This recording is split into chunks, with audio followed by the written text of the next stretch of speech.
আমরা বিকাশ করে তার বাড়ি পাঠাই দিই। ও বাবু, তোমরা বিকাশ থামার চলে গেছো? আমি টাকা দিয়া লোক, টাকাই যদি দেব তে আমার নিজের ভাইস্তে আমার পোষ মারবে কে? নাই বাপু, আমি বুঝলাম।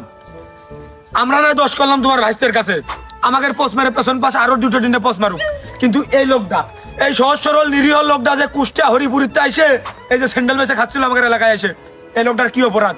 এই যে পোস্টটা মারিতে কবিরিতে লেগে একদম। তুমি চলো বাপু আমার সাথে থাকে, আমরা সবাই মিলে দেয় নেই এই এলাকার মধ্যে যুগে আর্থিক সহযোগিতা চাই সবার কাছে। লোকজন এখনকার লোকজন ভালো আছে, হালকা পাতলা আমাকে গ্রামের নিয়ে তুলে মিলে ওই তার বাড়ি আমরা বিকাশ করে করে টাকা মাখা পাঠাই। তার বউ ছিল না খাজালে মইল, এই লোকটার বাঁচাও, সে কুষ্টিয়ায় বাড়ি আসে না। টাকা আছে না বাবু, টাকা সোয়া বাদে আমি তোমাদের সাথে আসি, যতটুক আর্থিক সহযোগিতা লাগে একসাথে থাইকে আমি